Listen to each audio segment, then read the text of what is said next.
What is up, Steeler fans? Welcome back to another episode of State of the Steelers. I'm your Still Current Network host, Daniel.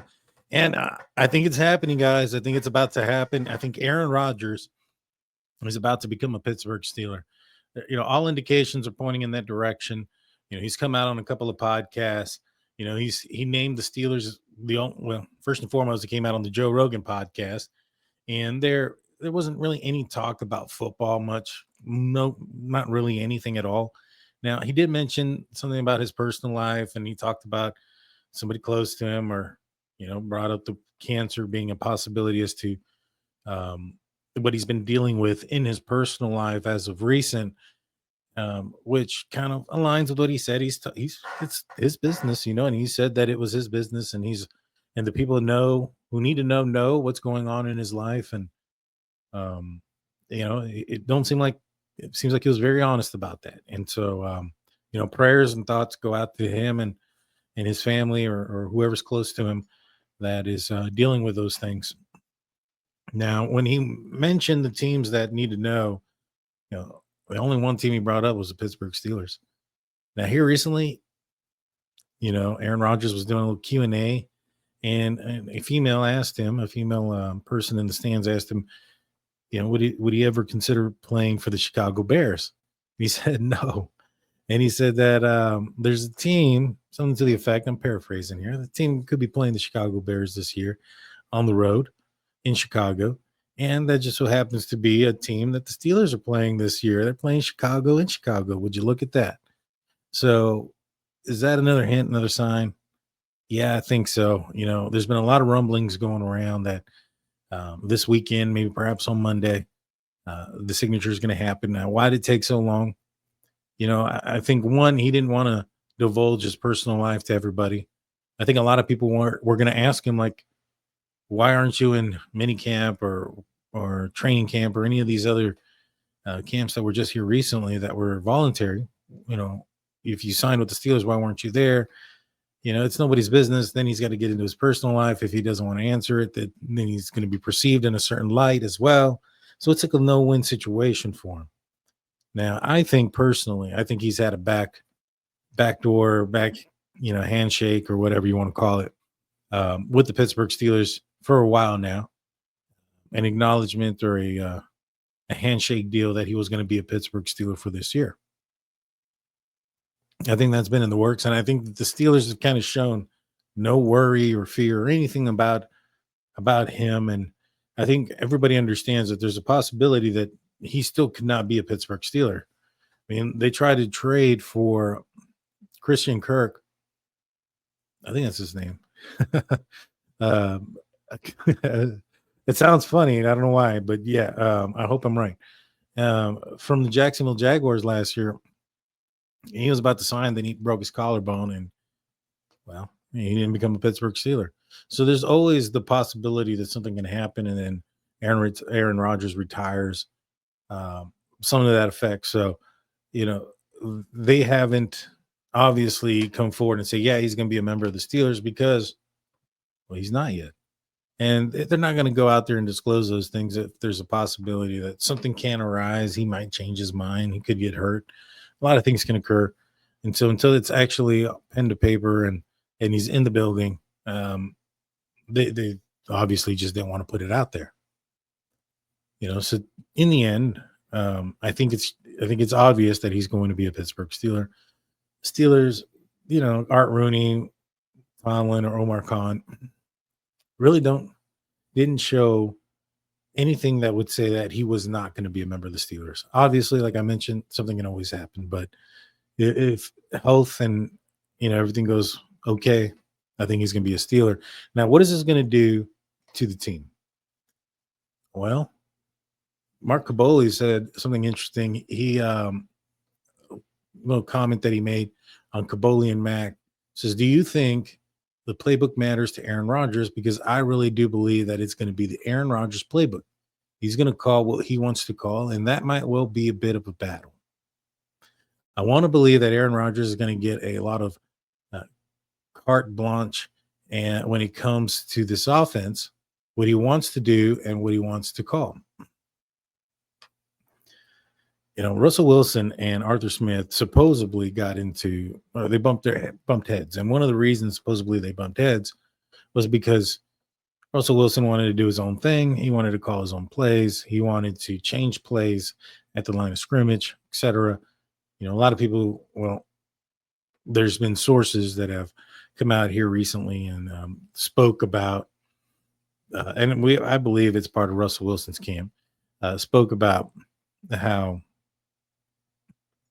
in that Cincinnati game, Russell Wilson was changing things, and I think that it was even disclosed in that game that game was designed to be more of a running game, but that Russell Wilson changed a lot, and apparently that's when some things started to not go well with that relationship between Arthur Smith and Russell Wilson. And after that, the Steelers' offense began to sputter quite a bit. Now, I'm not saying that Russell Wilson is a great quarterback or any of those things, but obviously what Arthur Smith wanted to do and what Russell Wilson was capable of doing just weren't on the same page. Offensively, they weren't able to do anything down the stretch. And granted, they started to play some really hard, difficult teams, and that played a role. But in the end, the Steelers weren't able to do anything offensively. It ended up hindering the defense. They got injured and fatigued. And when it counted, they ended up putting up 300 yards in the ground. The Baltimore Ravens, that is, on the Pittsburgh Steelers defense. So is there going to be an issue here? Is Arthur Smith and Aaron Rodgers are going to be able to coexist? Arthur Smith took a lot of interviews this past offseason for head coaching positions. Obviously, you never know when those things are going to pop up. So when opportunity approaches, you need to, go and try, at the very least, and throw your name in the ring. And he ended up not getting those positions, so he's back here with the Pittsburgh Steelers. Not saying that him applying and going on these interviews were an indication that he was, wanting out or anything like that at all. Again, I think that when the opportunity calls, because there's only so many opportunities that are going to happen. He may not get the same calls next year or the year after. So, obviously he's going to go and check out his options. But, one can't help but speculate. Is it because maybe perhaps he didn't really like how things went along because of the issues that they had with the quarterback position? Now, Mason Rudolph, who I think is a capable quarterback of running the offensive line, offense, is a guy that's very much so a yes man, in my opinion. And there's nothing wrong with that. But he mentioned when he was the only quarterback on the roster, I think he came out on the Rich Eisen program, and he was interviewed by Rich Eisen. And in there, he talked about mastering the playbook, understanding what Matt Canada wants, et cetera, and really being that a student of the game and student of his. And so I can see, like, if it's Mason Rudolph, he's probably Arthur Smith tells him to jump, he's going to say ha ha. That's what's going to end up happening in those situations. He's going to do what his coach tells him to do. And then there's nothing wrong with that. There's nothing that, I think most coaches would like that. They would want their players to listen to what they're saying and to execute what they want them to do. The execution part is where, up until the end of 2023, there was a big question mark. Now, the end of 2023, Mason Rudolph, I feel like he did fairly well. In fact, Alex Highsmith said so much here recently. He was on the what was it called? The Insiders with Ian Rappaport and Mike Garofalo. And he said, I think we just try to put our best foot forward every day. Like with who's in the building right now, I know Mason Rudolph, he's referring, being there, he's done a great job. The guys are rallying around him. And like I said, he's been with us before and guys know him. Pittsburgh fans know him. That the way that he helped us finish in 2023 was awesome. No matter who's back there for us, whether it's him or Aaron Rodgers is going to come, I'm just excited. Whoever's back there, we're going to have their backs and we're going to rally behind them. Just excited for whoever it's going to be. To me, he sounds very, very excited. Not saying that you can't be excited about Mason Rudolph, but fairly positive that excitement is for Aaron Rodgers. Yes, hey guys, I think he's coming, but you know, if it's Mason, I think everybody has confidence in him that he'll be able to get the job done.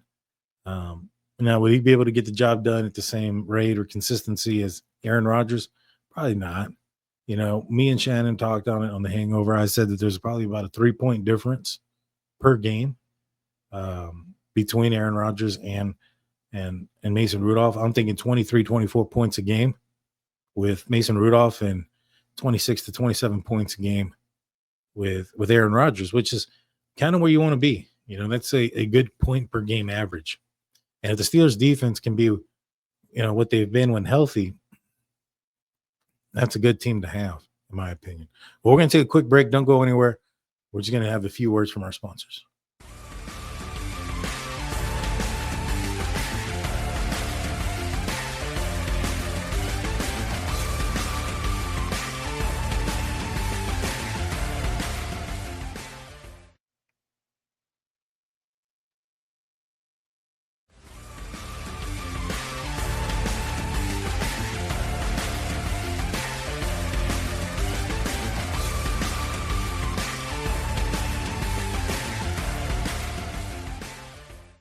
Hey, thank you for sticking with us. Before we get back into the content, I want to remind you guys of our website, stillcurrentnetwork.com, your one-stop shop for Pittsburgh Steelers news and coverage. Make sure you go check it out after you're done listening to the podcast. And also go check out our YouTube side, the Still Current Network, where myself and Shannon White come out every Monday at about 9 p.m. Eastern, 8 p.m. Central. We talk about the Pittsburgh Steelers on a show called The Steelers Hangover. I'm sure you guys are well aware of it. It's always a great time, so make sure you go check it out, like, comment, and subscribe. You know what to do. All right, back into the conversation here. So what would this offense look with Aaron Rodgers? Now, we talked, there's going to be a question mark there with the play calling. Aaron Rodgers has been used to doing things a certain way his entire career. He's been successful doing things a certain way his entire career. I think that he's had his way in a number of different ways. Whether it be with coaching staff or personnel on the team. Some have speculated that maybe perhaps George Pickens no longer on the team could have been an Aaron Rodgers, not necessarily a decision, but, he doesn't take well or kind to receivers who aren't in the right spot or who aren't putting in the effort or where they're supposed to be. And obviously, if you're not putting in forth the effort, you're not going to be where you're supposed to be. And, Aaron Rodgers has not been shy to throw anybody under the bus. And perhaps knowing the problems and the headache that the Pittsburgh Steelers have had with George Pickens, and knowing the type of professionalism that is expected by the surrounding cast from Aaron Rodgers, that just kind of leads me to believe that maybe perhaps moving off of George Pickens was not just because he was a cancer to the team, which I strongly believe he is. Good luck, buddy, in Dallas. Which, the guy's still salty. He was recently asked about how things are so far and what has stood out so far with his new team. And he said, just everything, the culture too.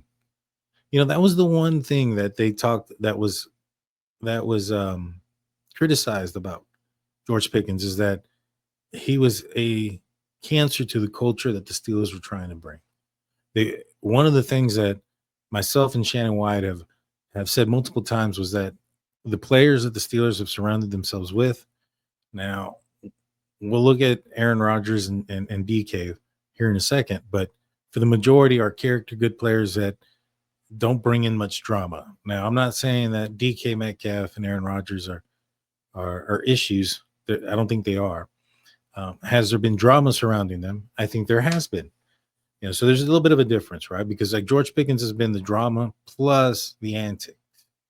Now, the antics, depending on what you want to believe is an antic with Aaron Rodgers, with the immunization stuff, and whatever you want to believe off the field stuff and his political stuff, that's one thing, right? And the Steelers have had their fair share of off the field drama, whether it be the TikToks or the rapping or whatever the case may be in the past. But DK, I think, I mean, he's really only just kind of been like, I want the ball type of stuff. But he's never been like an loss of effort type of guy or anything like that. He's where you want him to be at. And I think an Aaron Rodgers commands respect. And I think DK, whether it's DK or even if it was George Pickens, I think that command of respect would have been there from those players, which is why I'm a little bit still kind of salty myself that we're not going to see George Pickens and DK Metcalf opposite ends of each other. But it is what it is. And he's gone. And I think that the Steelers reaching out to other teams about their wide receivers is an indication that the Steelers want to add onto this group as well. But yeah, I think George is still pretty salty. He went on to, so for him to bring up the culture too, and that being the reason why the Steelers got rid of him, tells you how salty he is. He goes on to say, that's the thing. It's super refreshing with a different culture. So he wanted to emphasize that the culture in Dallas is better than the culture in Pittsburgh. Sure thing, buddy. Sure thing. But back to Aaron Rodgers. Like I mentioned before, I think he gives the Steelers a better chance to win. I would say that the Steelers win 10 to 11 games pretty confidently. 10 to 11 games, maybe even 12 as a very top ceiling, in my opinion. With Aaron Rodgers, without him, I think that the very top ceiling is probably 10 to 11 games.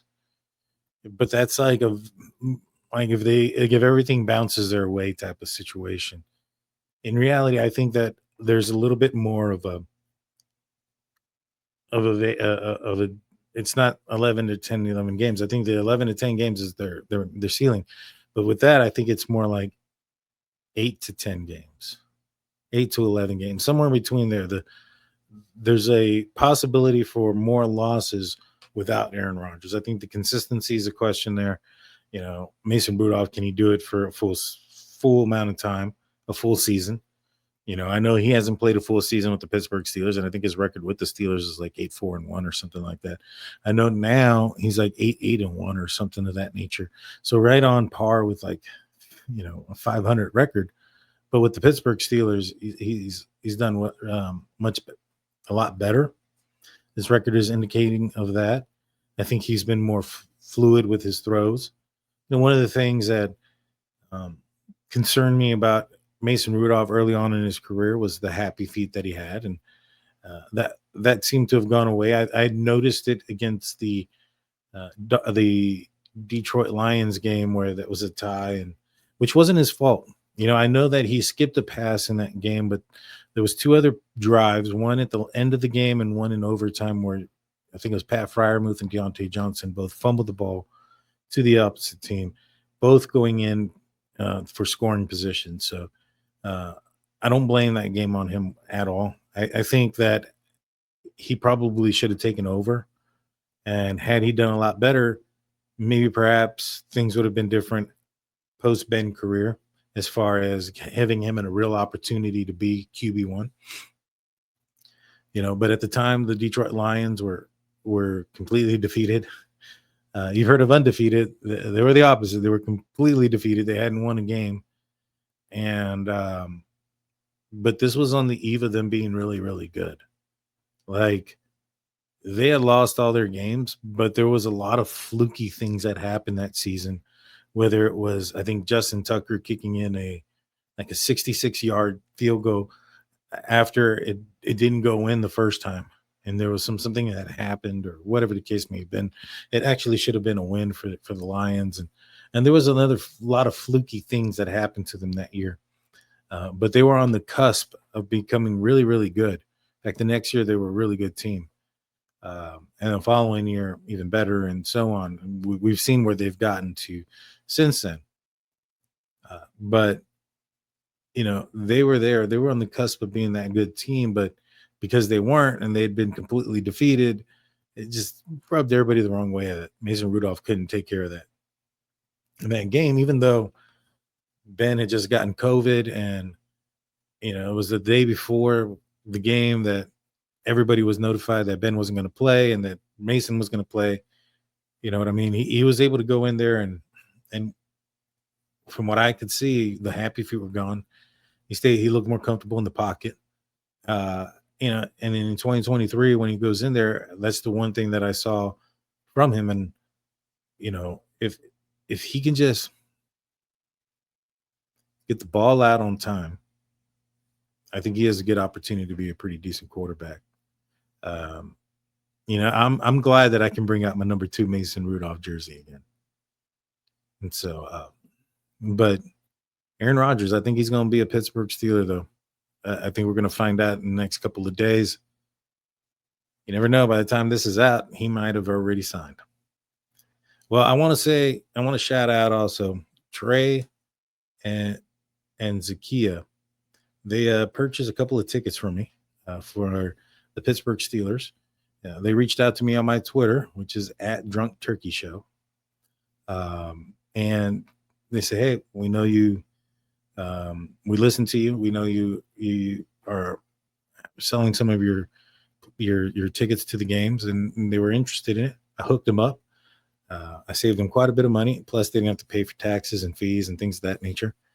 And they'll be going to the Miami Dolphin game. I'm going to be going to the Cincinnati Bengals game.